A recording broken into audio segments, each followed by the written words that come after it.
So, in the first artsy biz and chill episode, I got into a little bit on how artists have a beef with money. I'm an artist. I've had a strange beef with money that I had to sort out. And that ultimately impacts entrepreneurship. And, in the realm of capitalism, caring about ethics and doing ethical business when you're so entrenched in the ways of, as an American, that business is typically done and not feeling properly served. And because there is like a notion of like most people are disembodied, they take direction outside of themselves and inadvertently end up believing that they're just going to they're going to mirror everything that exists outside of themselves and don't think that they don't think there's room for it. They don't even have like the context or the thinking to imagine that they can do anything different. And thus that gets reflected in how people feel about especially artists or just any individual, and the conflict that occurs with transitioning into being an entrepreneur if you hadn't already had those influences in you. If maybe I'm sure I'll get into the philosophy mindset of like entrepreneurship. But ultimately, today's topic is about choosing commerce over capitalism. What that means for being an entrepreneur, for having your own business. And also getting into like the landscape of specifically digital entrepreneurship, the digital aspect of having a business, running a business, and navigating the digital landscape. I am your host, Malainayo, and I am a multi-talent artist and story advisor. I have two main businesses. One is all things Laniverse. I guess that's more so a brand. Whatever. That's my Substack for the art side of things, tracking like my practices as well as the products that I'm developing from my speculative fiction writing that will be compiled every Black History Month under the Cosmic Africana anthology, building on a whole ecosystem for that. I talk about that on previous episodes, and I reference it often with everything that I speak of. You can go to the show notes. There's a direct link to the breakdowns when you're curious. And the other side that is the main bill payer is my service business, my storytelling advisory, Laneverse Works, where I am, again, as a story advisor, particularly I'm in the financial technology industry, Fintech, where I help with the development and auditing of story campaigns when it comes to content marketing, brand marketing. And I wanted to focus mainly on the distinction that I have, to some degree, privilege, yes, but I also have just my own unique frame of mind where I have a level of purity that I remove myself. Like I've gotten off of a lot of social platforms just to focus mainly on cultivating the audiences where it makes the most sense for me. So that'll makes the most sense as far as like achieving clear business goals and then also not getting distracted from what I got going on. So I'm mainly on LinkedIn, YouTube. I mean, YouTube kind of, that's a slow burn. And then I'm on Substack, where I can have conversations and interact with people in comments. Dip and dodge ads and whatever other controversy. It's just I can focus on storytelling, fintech, other businessy things. But all that to say, like, say I have like a level of purity and like separation from, I can't be outside of the system of capitalism, but I have gone through up until this point in my life, as I am nearing the big 4-0, where I say I got lost in the sauce of having my own frustrations and having adopted frustrations when it comes to capitalism. And why I distinctly say, like, there is a distinction between commerce and capitalism. Capitalism is a economic system. At the end of the day, like, I'm fresh to fintech, fresh to finance. So I'm not super hip to financial language or economics. So if it's off base, go jog instead of like whining to me about it.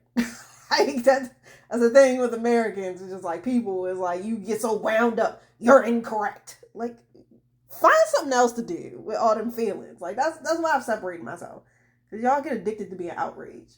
But capitalism is a economic system that was developed, let's say, definitely early 20th century. I mean, it's before that. Like, the framework of capitalism is based in slavery.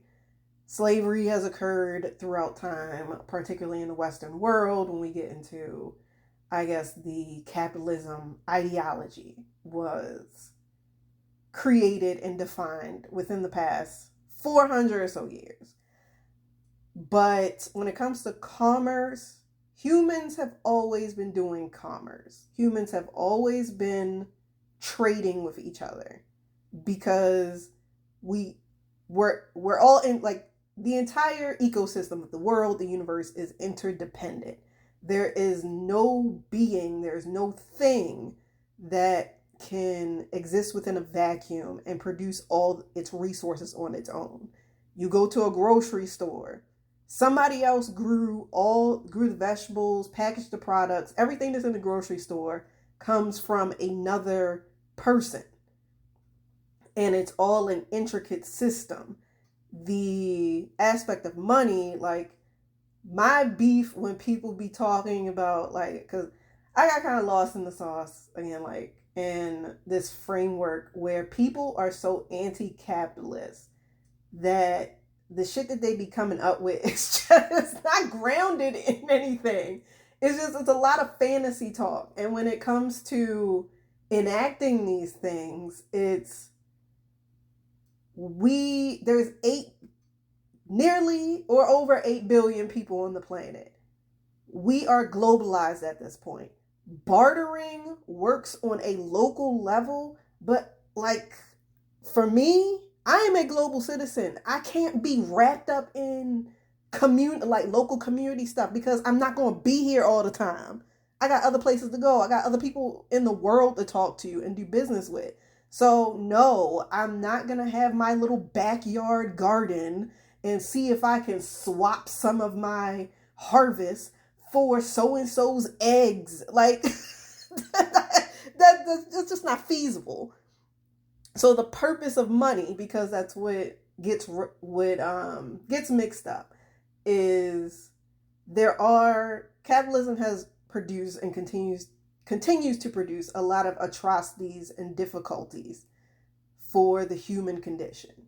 When it comes to classicism, when it comes to racism, when it comes to bigotry, misogyny, homophobia, everything, it feeds into discord and struggle and pain for people, and exploitation and extraction. There's no denying that. That gets conflated with this this hatred and this disdain for money, when it's like, in the grand scheme of things, most of us ain't living off the grid. Most of us are not just gonna, well, maybe the average person, whatever that percentage of humanity, getting outside of the city you live in, the state you live in, the region you're in, the country, being in the United States, considering the entire world, and being able to interact with people beyond a 20 or 100-mile radius. Money is how you are able to access different types of systems, different types of support. And whereas like with bartering, there's limits to bartering. If all I do is grow tea in my backyard, and there are other resources I need for even just eating, or even in the realm of having electricity and technology, I can't trade tea leaves and eggs for that. That's not really going to be of any value to the individual who I require these resources from. That's the limitation of bartering. It's it works until it doesn't. It's limited. So the aspect of money is that if everybody's on this fiat system, we don't have to rely solely on our resources, potentially our labor, to get access to the things that are beneficial to our own lifestyle, and also helping that individual access the resources necessary for their lifestyle. Simple as that. So I neutralize like all the emotional baggage, all the psychological weight, all the everything that's taught about money and business and value exchange. These are fundamental things that enable us as an entire global species to advance ourselves and advance one another. Though that's my simplest understanding. That is my simplest philosophy when it comes to approaching what I do with my business and how I interact with people and how I help people with their businesses. Things are not so black and white. That is not the reality of the world. There's a lot of gray. There's a lot of interpretation. There's a lot of different perspectives. 8 billion people means there's 8 billion perspectives. So whatever your outlook is, like, yeah, it works for you, but that you are not the only person on this planet. Your outlook is not going to be beneficial to most people because it is your outlook and your experience. And, when it comes to entrepreneurship and being an artist, you create unnecessary barriers for yourself when you have a disdain for money and you are anti-capitalist to a fault, where you have a cap on how you can live your life because you think that having a lot of money will corrupt you and make you evil and make you do certain things. The way that people run their businesses, the way corporations are running their businesses, those are choices. Those are reflected by those individuals' character. Money only amplifies who you already are. It's not going.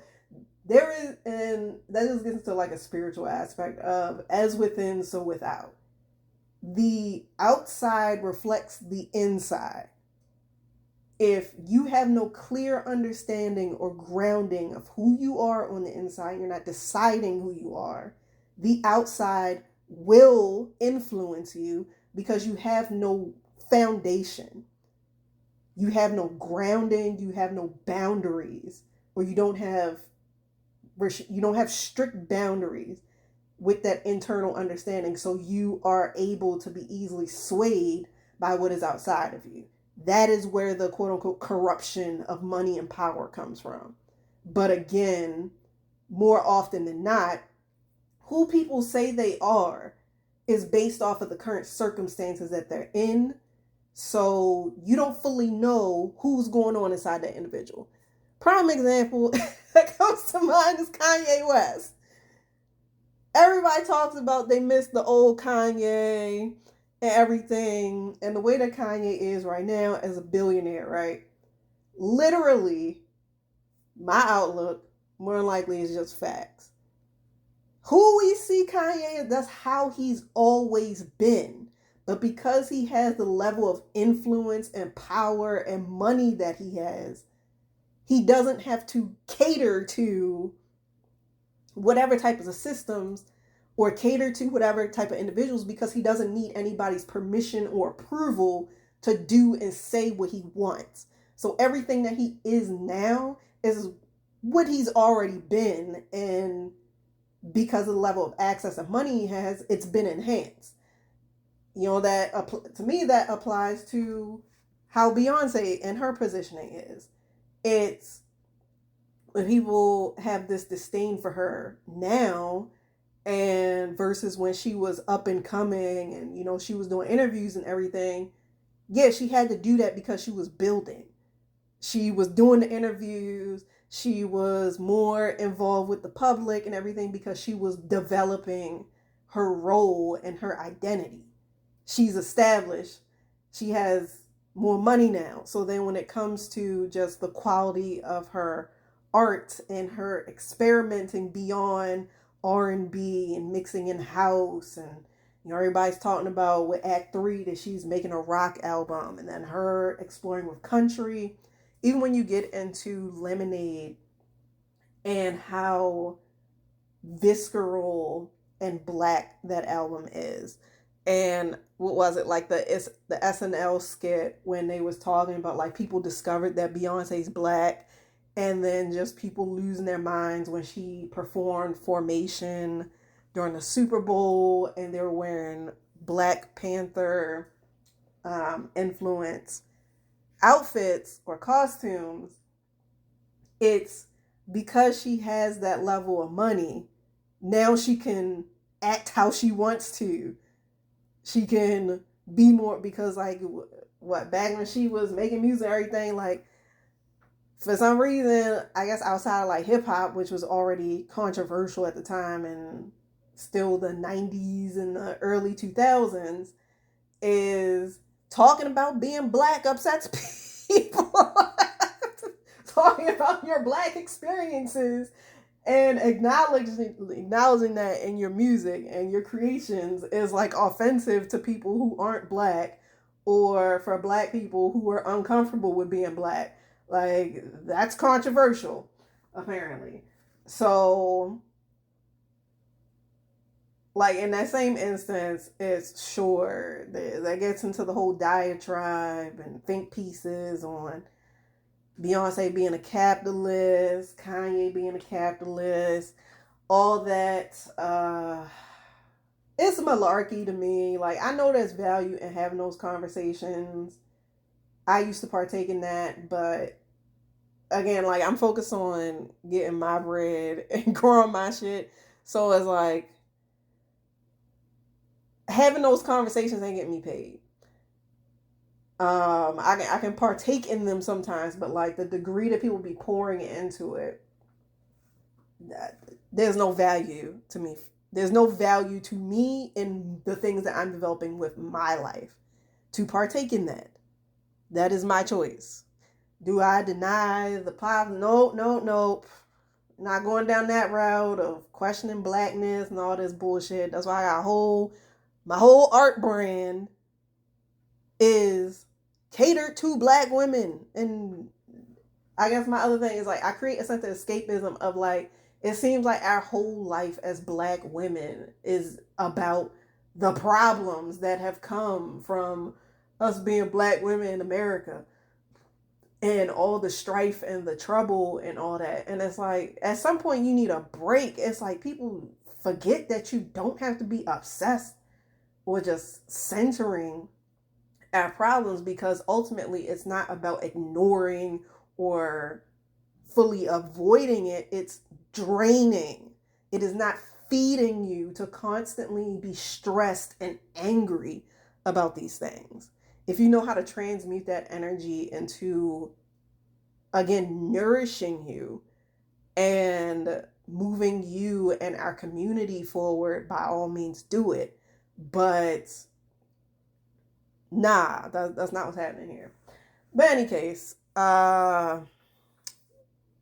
again, just focusing on the commerce over capitalism topic and having that clear distinction that it's like there's a universal, maybe it's a hermetic principle called like the law of polarities, of just swinging to one extreme versus the other extreme.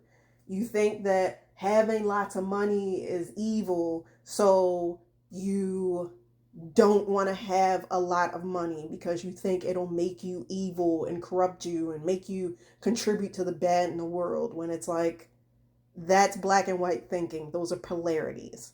That's not reality, unless you want that to be reality.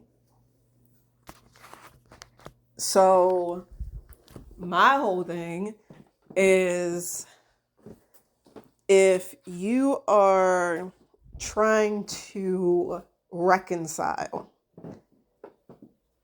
like maybe you do want to make a lot of money, but you've been reconciling and struggling with like the aspect of how much would be great for you to be able to fund your lifestyle, or to fund your own dreams, or to even make a lot of money to pour into organizations and just fundamental changes that you want to see in the world. The main thing is to expand beyond your understanding of capitalism. Capitalism is like the child of commerce. There are fundamental, when you consider like certain kind of fundamental ways of existence beyond just how modernity has influenced your outlook on things. So, none of us have been, well, I guess, man, it might be somebody who listens to this who've been on this earth for 400 years. But none of us have been around for 400 years. I think, I can't say for certain, but because we have this specific context of our existence, we can get into a framework of thinking that's all there is, when really it's like, the earth has been around for the universe has been around for billions of years. Humans have been around, Homo sapien has been around for, I don't know, a couple, maybe tens of thousands of years. The last time I took an anthropology class was like almost 20 years ago. So I don't remember the details.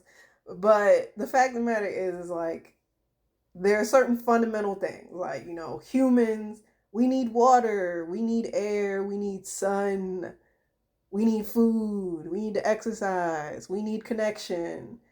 And, money is, again, it's a value exchange. If we're in community and we're assisting one another with our lives, commerce is literally just value exchange. And again, with helping you to make your own life and your own lifestyle, helping that individual achieve their own goals and build their own lifestyle. That is the in and out of commerce. The money aspect is because bartering don't make no fucking sense beyond like a local outlook. So to be able, and it's just more like money just gives you more options for what you can access, what you can invest in. If you take that outlook and, again, expanding beyond capitalism, because capitalism is just commerce's wayward son that be doing shit that's off base. He do some good stuff, but there's still a lot of people damaged and struggling because of it. that's just a way to approach business and keeping things ethical, kind of keeping things, I guess, neutralizing the energetic and emotional up and down of what it means to exchange value, to help somebody, and to really receive help from them. And just to what loosely get into the digital spaces aspect, it's kind of like the same vibe because I keep seeing these conversations with people like, yeah, and I talked about in the previous, I cover it in the previous episode on Artsy Business Show, where people are like, oh, I don't want to be on social media. I wish there was just a time that these companies would just turn social media off instead of me just getting off the app. Make your own decisions. Come on. Like, in the realm of business, particularly like I specialize in digital entrepreneurship. I build my businesses online because I don't do no hands and craftsy type things. I'm not a laborious person. I'm creative, I'm innovative, I'm intelligent. So I do more of the thought-based, intangible work that ultimately is like still is very integral to how a business runs, with like storytelling, and helping with making content and guiding how teams work together without having to physically be at any of these companies. I have worked with companies all over the United States while hanging out in Baltimore, Maryland. In some cases, I have gone to other states, or when, I went to Thailand, I'm still able to talk to people and still get business done and still have meetings because of navigating the digital space. So that is, again, an exercise in kind of neutralizing this aspect that, oh, the internet is just this crazy lawless place, and just wanting to focus on, if you got a local business that's more like community focused, it's still just like you have to consider the benefits of the digital world, I guess you could say, is the fact that you are able to help more people, and you, by establishing your web presence, you are able to, at the end of the day, you're helping people, but it's still, it makes it easy so people can, find you. If they are from your local community, maybe, they're doing a Google search like that's, and they end up coming across your brand, or they come across an event that you are partnered with, or, they may want to invest in your product. And that's where something like your social media and your blog posts and your podcast come into place, because it's educating people about the product. It's educating people on how to, how they could take steps to improve whatever their lifestyle is, give or take your involvement. But ultimately, like, it's an avenue of being able to access other people, and then also being to maintain contact and relationships with people who do come to your store or do come to your pop-up. That's the purpose of the email list, and getting people on a text list, is so that the biggest thing is like getting customers, but your company grows based off of retaining the same customers that you have. And that does involve like relationship building. It's not just about you're constantly marketing to them. It's like, no, you're having a conversation just like you do with people in your personal life, with your family and your friends and your coworkers. Those are relationships that you have to continue cultivating by having conversations, having outings, having whatever interactions. So just viewing being online, like that's why it's social media. There's so much there's so much controversy or complaints about ads. It's like you have to start considering like the negatives and positives of things, and like your outlook on, and like categorizing your outlook. If you hate being on Instagram, start evaluating what's your beef with Instagram. It's not inherently a negative space. The way that algorithms work on these platforms is the more stuff that you interact with, the more of it that you get. There may be things that sneak in. It can be irritating when, like, I've had my feeds perfectly curated and I interact with one, I guess, mainstream trending topic, and then I get inundated with that. Like the whole Jay-Z, the Jay-Z concert that was this past weekend. And it's like, cool, I'm enjoying it, but then that's becoming half of my feed on Threads when I want to be having conversations about Black women and speculative fiction, and then that gets consumed. It's something you got to be, cognizant of. There's an awareness that you have to cultivate in using digital spaces as opposed to constantly complaining and avoiding these spaces. It's all about intention. That goes back to the commerce versus capitalism aspect. It's intention. These things are not inherently bad. Sure, there are aspects to them that can skew you in a certain direction if you're not intentional and aware and empowered with how you are choosing to use these platforms and what your aim is for what you're getting out of it. So again, like, I've been getting easily distracted being on these other like Threads. I like Game of Thrones. I like House of the Dragon. So my feed was getting I'm keeping up with stuff, and it's funny, like keeping up with people's posts about House of the Dragon, the memes and everything. But I'm just like, I need to focus on talking about my story here, and I don't have the mental bandwidth at the time to be kind of trying to leverage these posts or having conversations to get people to focus on all things Laniverse and Cosme Africana and everything. So it's like, okay, I'm only on Substack because that's where my writing is, where my short stories are.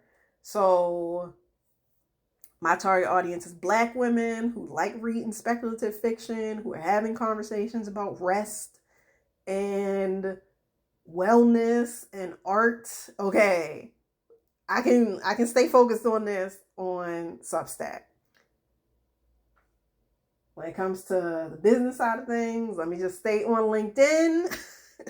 I can maybe do a little dibble dabble when I'm figuring out just how I'm expanding on YouTube. But it's like, I'm intentional about what I'm getting out of these platforms and having the awareness of, I build momentum, I build relationships by just narrowing the focus and being in these places to actually cultivate community and to have conversations, to get my messaging out there and to not be all over the place.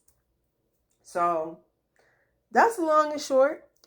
If that was not of value, tough nuts. So you can head to the show notes for anything that I have referenced and to get in contact with me, to keep up with me on other platforms, and to know what is coming next with the Art of Biz and Chill, which is my